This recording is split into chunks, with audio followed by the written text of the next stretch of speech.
आप सभी को मेरा नमस्कार।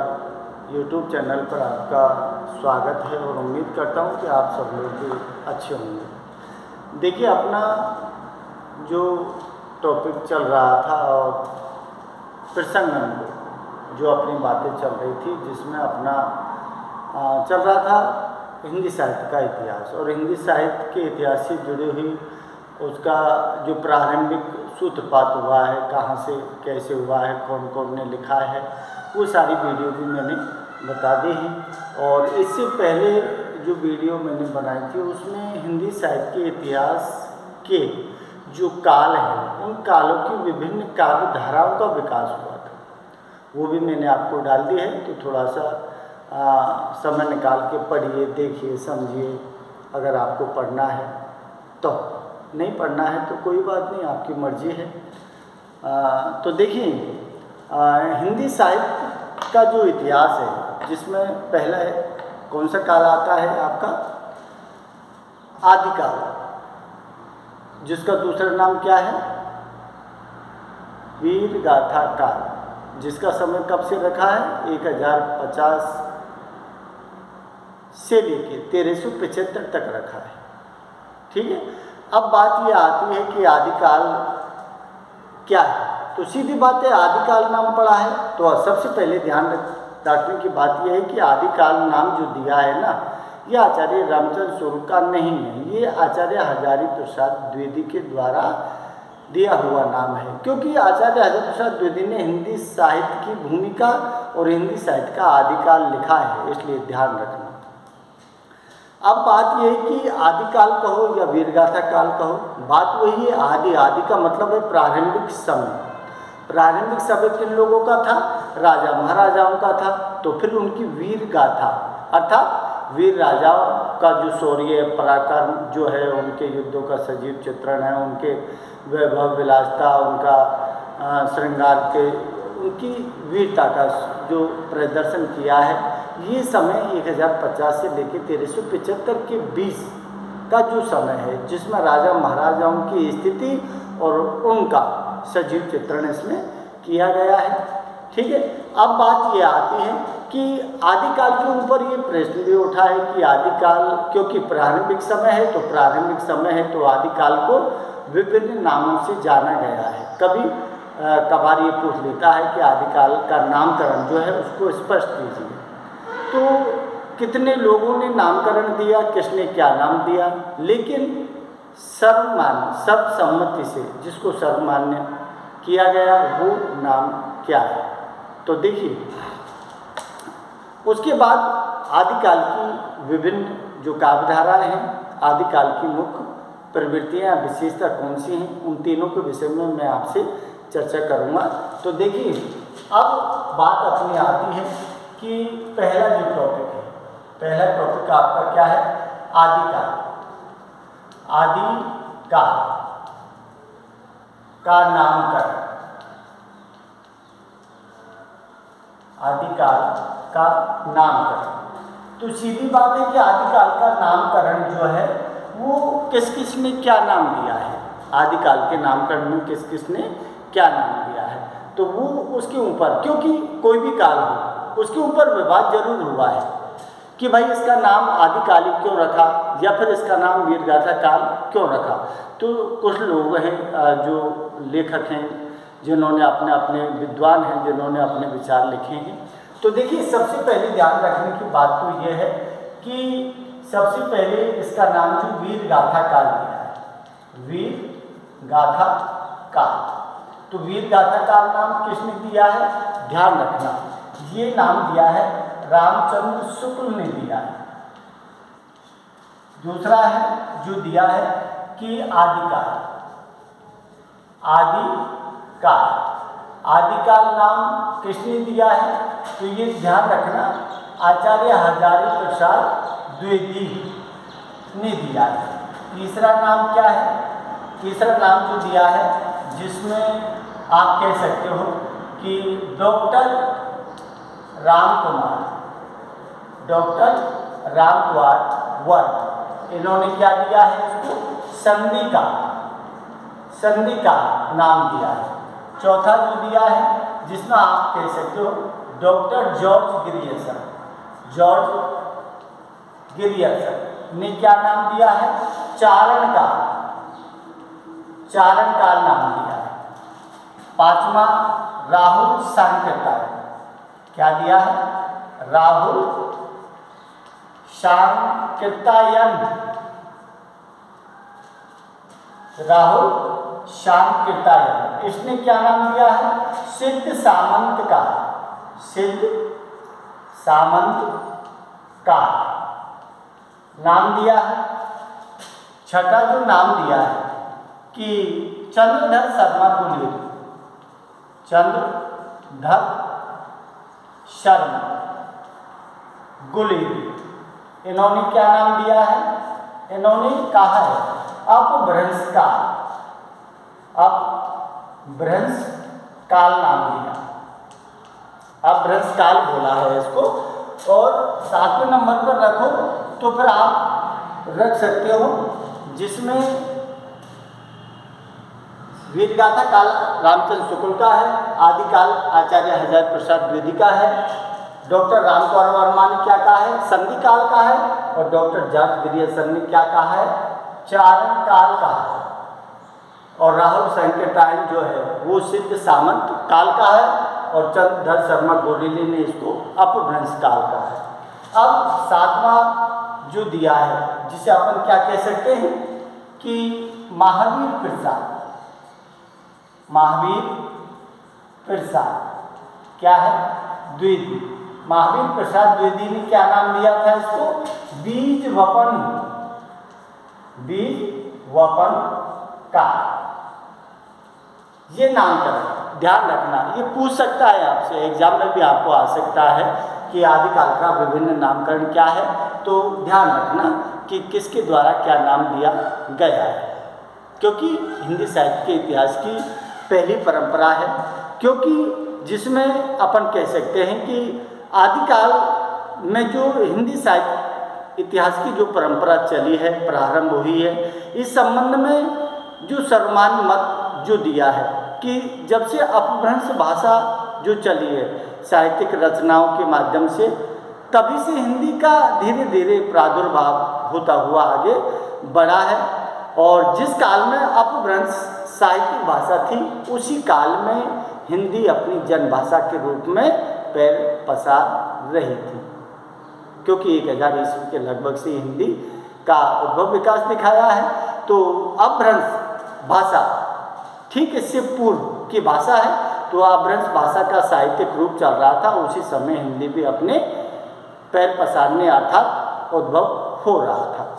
तो हिंदी आदिकाल जो नाम दिया है, तो ये ध्यान रखना कि ये नाम दिए हैं। इसके बाद में अपन कह सकते हैं कि आदिकाल क्या है?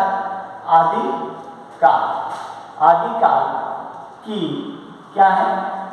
विभिन्न कालधारा।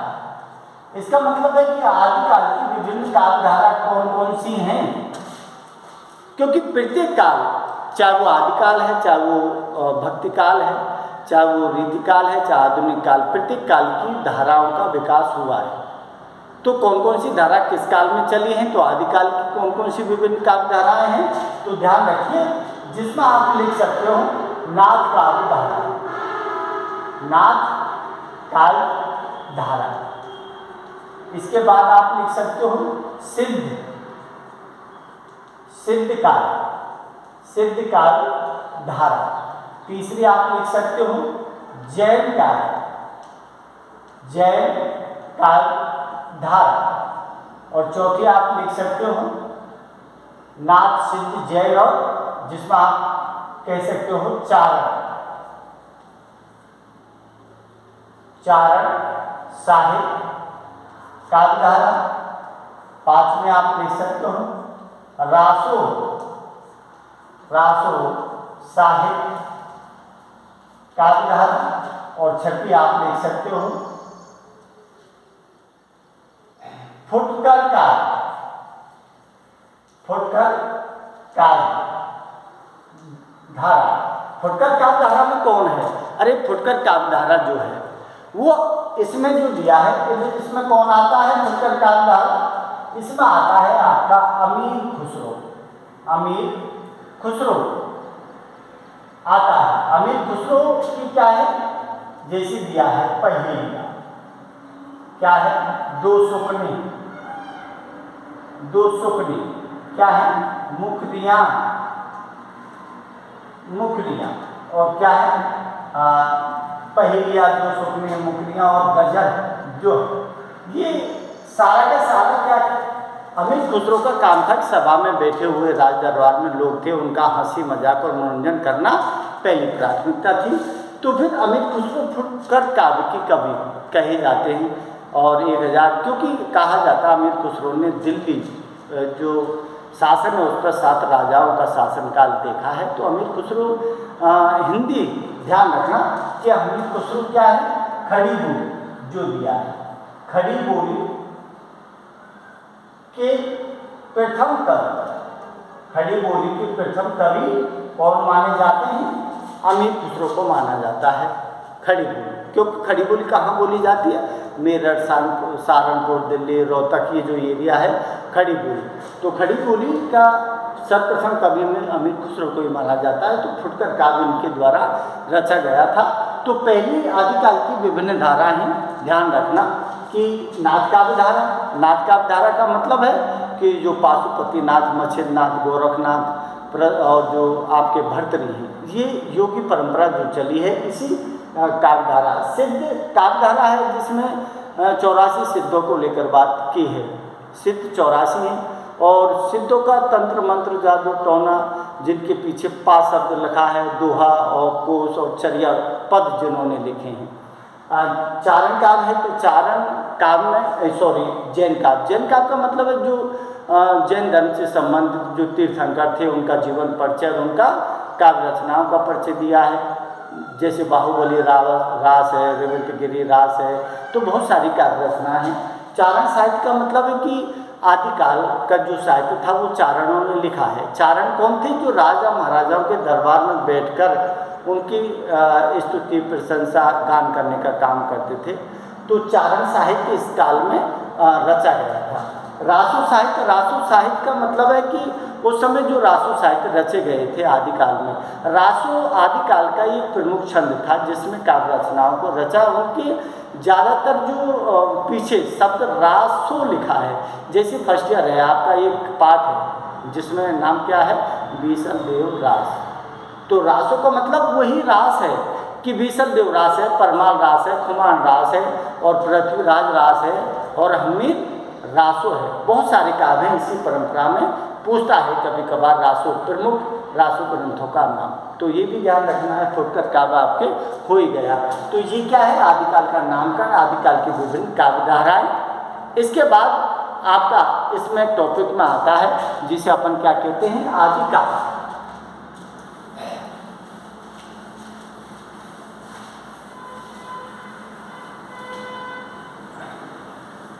अब देखिए इसमें दिया है आदिकाल की क्या है? प्रमुख प्रवृत्तियां। आदिकाल की प्रमुख प्रवृत्तियां। अब प्रमुख प्रवृत्तियां का मतलब है, ध्यान रखना, विशेषता। आदिकाल की प्रमुख विशेषता कहो, प्रवृत्ति कहो, बात एक ही है। तो प्रवृत्ति विशेषता जो भी है आप उसको ध्यान रखना। तो ऐसा नहीं है कि चाहे जो चीज़ पढ़े और वैसे ही लिख दिया, ऐसा नहीं है। तो थोड़ा सा उन सारी चीज़ों को देखना है। तो देखिए सबसे पहली बात जो दी है, इसका मतलब है क्या है? राजाओं की प्रशंसा का वर्णन। राजाओं की प्रशंसा का वर्णन पहली प्राथमिकता थी इसमें, राजाओं की। दूसरी चीज क्या लिखा है कि इसमें राष्ट्रीय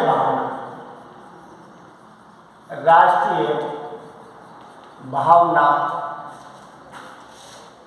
एकता की कमी दिखाई है। राष्ट्रीय भावना अर्थात देश प्रेम, और राष्ट्रीय भावना और एकता जो दिखाई है उनकी कम दिखाई है। और क्या दिया है, तीसरा जिसे अपन कहते हैं कि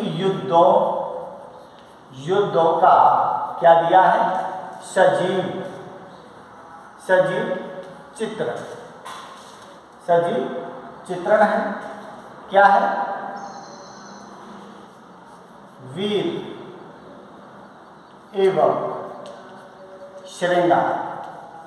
श्रृंगार रस जो है, रस का वर्णन किया है।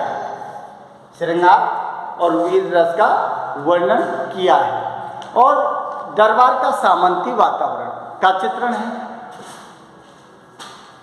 दरबार के सामंती वातावरण का चित्र, सामंती वातावरण का जो चित्रण है वो भी इसमें देखने को मिलता है। ऐतिहासिकता या फिर अपन कह सकते हैं कल्पना की प्रचुरता, कल्पना की प्रचुरता, या फिर जिसे अपन कह सकते हैं ऐतिहासिकता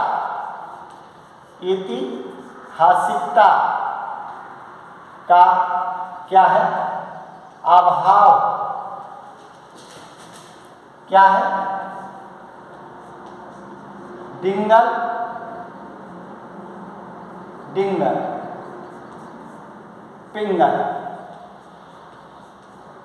पिंगल भाषा का प्रयोग, और अपन कह सकते हैं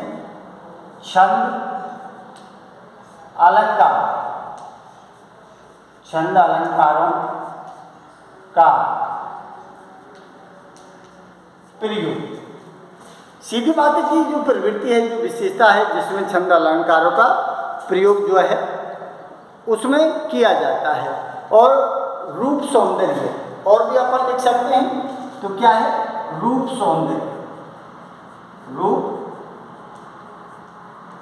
सौंदर्य का अतिशयोक्ति वर्ण, रूप सौंदर्य का अतिशयोक्ति वर्ण। इसका मतलब राजा महाराजा जो विलासता का दिखाया है, और जिसे अपन कहते हैं कि रासो साहित्य। एक और अपन लिख सकते हैं, तो क्या दिया है, रासो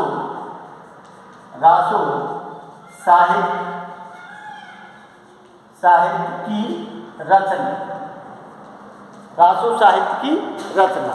ये आदिकाल की प्रमुख विशेषता है। अगर क्योंकि आदिकाल और भक्तिकाल दो ही काल हैं बीए पार्ट फर्स्ट ईयर में, और सेकंड ईयर में क्या है, हिंदी साहित्य के इतिहास का रीतिकाल है। फर्स्ट ईयर में आपको आदिकाल और भक्तिकाल पढ़ना है।